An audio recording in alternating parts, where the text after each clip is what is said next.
Hey folks, Steve here with a very special unboxing video for you today. We're going to be looking at the recently released Clash of Sovereigns, published by GMT Games, game designed by Bob Kalinowski. Now, this comes at a good time, I suppose, because I have been playing some games by Mr.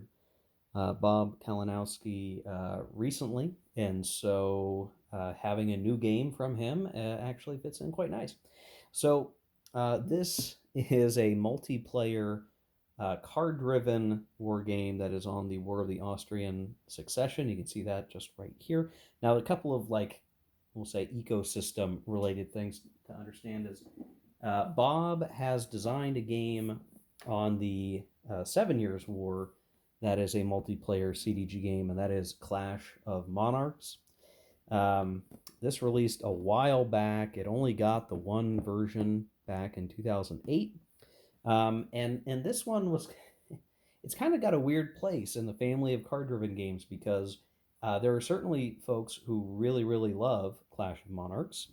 Um, but there are some folks who feel as though it was overly complicated. Certainly, some folks who think it's more complicated and you don't get as much fun out of it for all the work you put into it. But there are people who feel very differently. So you could say Clash of Monarchs is a very niche game within a niche because of the peculiarities of the game system. And to understand that the designer of Clash of Sovereigns and Clash of Monarchs, Bob Kalinowski here, is a guy who really specializes in this very specific era, the several decades around the sort of mid 1700s, you would say. And he's designed Prussia's Glory 1 and 2, and that is really in his wheelhouse. So he had designed Clash of Monarchs to fit his need for a 7 Years' War game that hit all the things he thought should be included. And that might be more chrome and detail than somebody might want.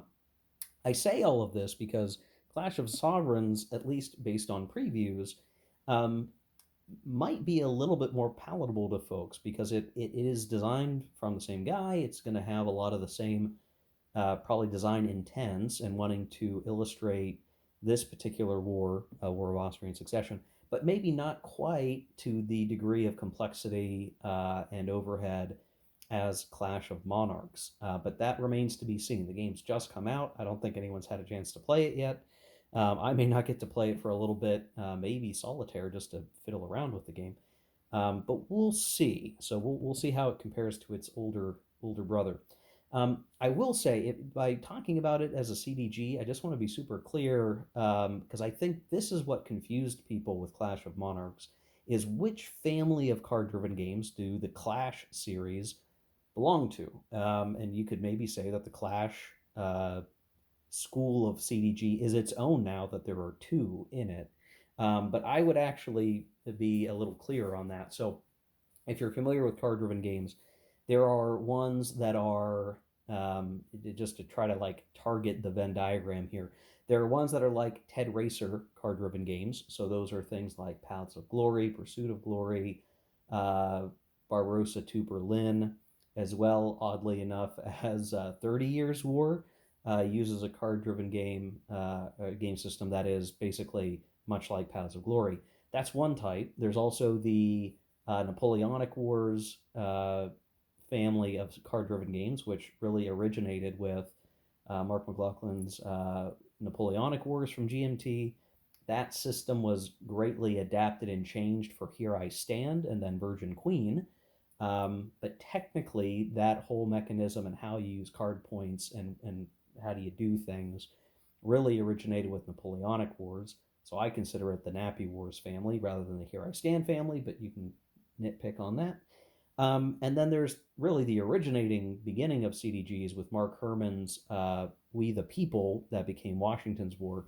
And the problem with calling it the Mark Herman family of CDGs is that each of his are very different from one another, whether we're talking Washington's War or For the People or Empire of the Sun, which makes it kind of hard to truly stay categorized. So I say all of that because you might be asking the question then, what family does Clash of Sovereigns and Clash of Monarchs, its older brother, belong to? And I think a lot of people purchase Clash of Monarchs expecting it to be like a Here I Stand. And when it wasn't Here I Stand, and in fact, much more complex. I mean, I won't say that Here I Stand is newbie friendly, but you could probably grab somebody at a convention, pull them into a Here I Stand game, and kind of get them rolling dice before too long. You couldn't do that with Clash of Monarchs. It took people who really wanted to play a game on the 7 Years' War to play it and to understand the rules and the complexities. And for that reason, I consider Clash of Monarchs to be more akin to For the People, which is a U.S. Civil War game by Mark Herman. It just happens to be multiplayer. And I suspect that Clash of Sovereigns will ultimately be very similar, that it is more in alignment with a For the People type of CDG, and it just happens to be multiplayer rather than the expectation that they're going to play and operate a lot like a Here I Stand or Napoleonic Wars, because all of those games happen to be multiplayer. So if you're the type of person, human being that really likes to categorize things, I hope this 6 minute intro gets the noggin churning. I do think it's interesting to see how these things all relate to one another. So when you look at this game, if you look at Clash of Monarchs, if you see criticism of Clash of Monarchs, keep in mind that when the game came out, the older game, it was coming out to a very different environment than maybe it should have, where the expectations for it were very different than what it was delivering as a game and the type of person who was going to maybe enjoy that game the most. This game will probably benefit from the fact that those types of things maybe got toned down. But anyway, enough of that. Let's look at the box. Very much in the same style as the Clash of Monarchs box. On the back, you can see we are point-to-point movement. Again, if you look at those spaces, your mind probably, if you're familiar with it, will think of Napoleonic Wars. Again, that's where I think you need to take a step back and understand this is not a Napoleonic Wars style of CDG necessarily. You've got your blurb. We won't spend too much time on that. 2 to 4 players, 3 to 12 hours, depending on scenario. Complexity is still a 6, which is a little bit on the, well, I guess just barely on the higher end. Low solitaire suitability, I'm not surprised by that. And what are we going to get in the box? We're going to have our map sheet, so it's not a mounted map. A whole bunch of strategy cards, 3 counter sheets, 2 combat and siege table cards, 3 player aid cards for various things, 4 power display mats, a rule book, a playbook, and a 10 day of battle cards, and some dice. Okay, well, if that's what we're going to get, I sure hope so.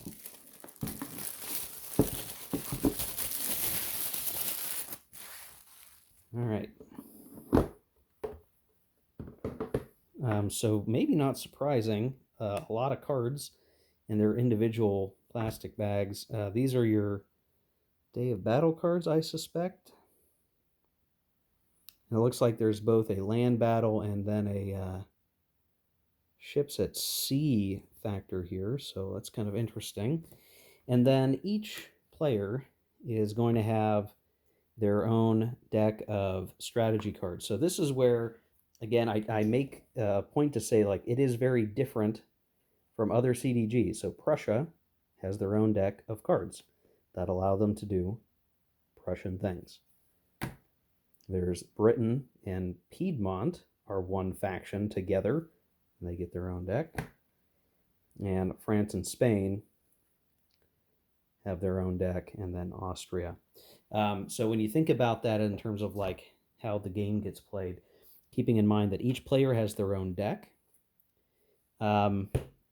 rather than a shared deck, like many multiplayer CDGs, that makes it pretty distinct, right? You're not all drawing from the same deck, like in Here I Stand or Napoleonic Wars. And the decks are going to tend to be smaller because, you know, there's only so many cards, right? Oh, an errata sheet. Yeah, you don't like to see that on a unboxing, but that's not a terrible amount of errata. We've got a couple of markers that are messed up. Maybe we'll see some fixes for that in time. There's a couple of cards that aren't quite right. That's unfortunate. And a couple of other mistakes, but they don't look too bad. You can probably fix these up pretty easily. We have a color glossy rulebook, or semi-glossy. I guess this is glossy to me, but coming in at 28 pages out on the index.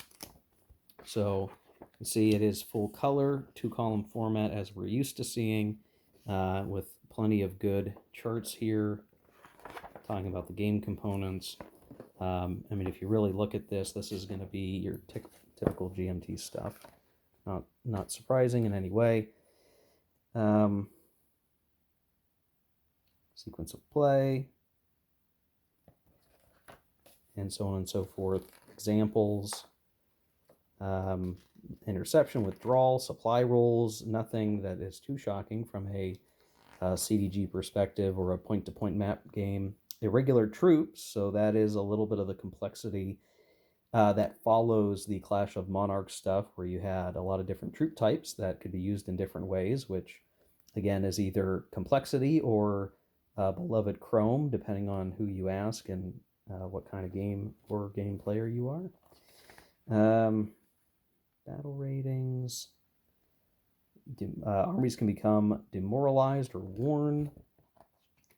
Fortresses, fleet sorties, so there's some level of naval combat, though probably very minimal. And then they do rely on monarchical will. So again, I draw a comparison to For the People, where in For the People you had political will for both the U.S. and the Confederate factions. Here, each player power has something of a morale, willpower track, and as that falls to zero, bad things will tend to happen for the game. So again, drawing comparison to For the People rather than Napoleonic Wars or something like that. Winning the game, determining the winner, all that good stuff in an index, useful index. So pretty standard fare for GMT.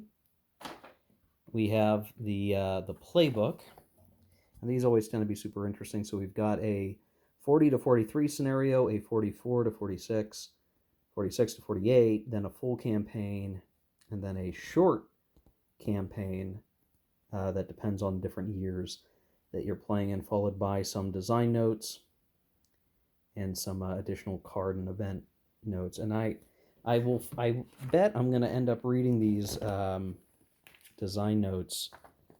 It doesn't like there's that many. There's a page and a half of design notes. Yeah, I'm going to want to read through this and just kind of see the thought process. You can see right here in this paragraph, Clash of Monarchs is not the easiest game to play and not the easiest game on the 7 Years' War. But he believed it to be the best strategic war game on the 7 Years' War out there, and that was the goal. And he's hoping to do so for Clash of Sovereigns. So that's cool. I do want to compare the two games. Here are the player cards. So these are the nice card stock. You can see, talking about their resources and recruitment per year, some holding boxes, some decent background art of the time period. They're just single-sided. So there's one here for France, Bavaria as well, as one combined game faction, and then the Spanish and French player may have, I think, both of these mats in front of them is how you would play that. What's interesting, you can see there's a Spanish mat and there's a Prussian mat all on the same card, so I guess you have to split duties somehow, or sit near each other. And here you have your British mat. So that's kind of weird, but I'm not sure. Maybe in the gameplay it all works out. Here's a expanded sequence of play track, so you can kind of keep track of the different types of things. This is kind of interesting. I'm not used to seeing something like this where I guess you could be running it, here's all your spring stuff that you got to do, and it is now, summer turn, you follow that all the way through, fall that all the way through, just a little bit different way of seeing it, I guess, than just a normal one. You could be using a marker to track that. And we've got the player aid sheet. So this has your combat results table, where the casualties may differ based on the number of units involved. So you have sort of increasing deadliness, naval combat CRT, and siege table, army battle rating. On the back, Fortunes of War table, which is sort of the event mechanism, it looks like, in new addition of the other cards that are involved, and then what you can do with activation points.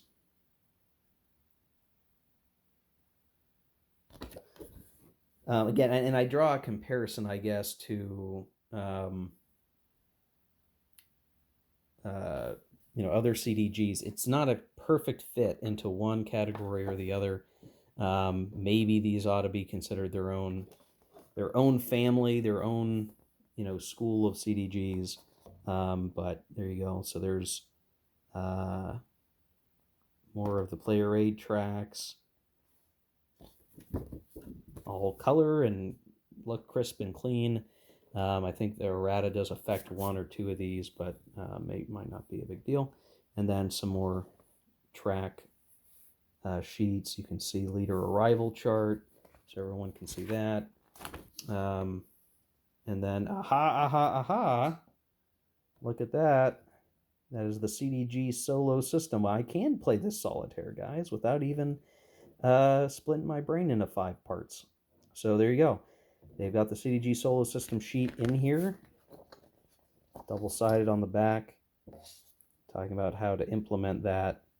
So that's very cool. So if you're a CDG solo player, I do have the CDG solo system product from GMT. I had a print and play version, but cool that this is just in here in the box, ready to rock and roll. You can knock out a solitaire game and see how the War of Austrian Succession goes. I bet you could try to adapt this to Clash of Monarchs too, but I'm sure there's other peculiarities that aren't fully covered.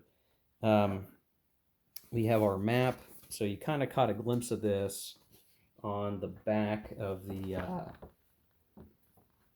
box. I'm not going to be able to show all of this in really great detail due to the camera angle, but you can see there's a very basic movement. Thank goodness the map looks better than the Clash of Monarchs official map. I'll just say that. So everything is pretty clear here. Gray, black, red with checks around the edges. Pretty clear to see who owns what and what a space is supposed to represent. What's interesting is I really don't see anything in the way of like terrain. So, and maybe I'm missing something, but I'm not seeing anything that says like, oh, well, this is clearly a mountain hex, or not a mountain hex, I'm sorry, a mountain point, a location. So maybe terrain doesn't have a big impact in this game or anything, which that's okay. Maybe a little less chrome on some things. You figure the armies are finding the very best place in that region to fight the battle. So it might be worth taking a look at there. And then the counter sheets. So let's just do a quick check on registration, and that looks good. This definitely feels like the counters are good quality. They're going to pop right out of the sprues here. The counter sheet very easily. You can see so that each the leaders have a picture for them, multiple values, and then by and large the units themselves tend to just be strength points. So 5 infantry, 1 cavalry, 4 cavalry, and then I think in here somewhere will be some light troops for some of the factions, potentially. I'm not seeing any immediately, so there may be some restrictions on that. The back's looking good. Nothing too crazy here. And then we'll obviously have a smaller number of counters for Britain, plenty for Austria, and then we have additional units here, some Russians, Dutch, Spanish, various markers. And that's it. So, yeah, this is kind of interesting. I definitely have looked forward to this game. I do think the question that's going to be out there is, is this indeed a nice meaty CDG, but maybe not to the degree that, the folks that didn't like Clash of Monarchs um, will, does it hit the happy medium? I think for me, I'm going to be pretty happy with it either way. So as long as the game does indeed work, I have no reason to think it doesn't. So that'll be a fun exercise. Now, I will say I have an existing uh, War of the Austrian Succession game in my collection. That is the uh, Pragmatic War from Compass, which uses the No Peace Without Spain system. That game, I think, I can already tell you, just looking at the game material, this game is going to be more complex than the No Peace Without Spain game from Compass. So a Pragmatic War is a fun game. And No Peace Without Spain is a very nice, low complexity CDG that is very easy to just set up and play. Um, it may force me to have to decide: do I keep this one or do I keep the other, or do I see a reason to keep both? And I do think it's a much harder. I think it's a hard sell to have two card-driven esque games on the War of the Austrian Succession. So that could be a trick.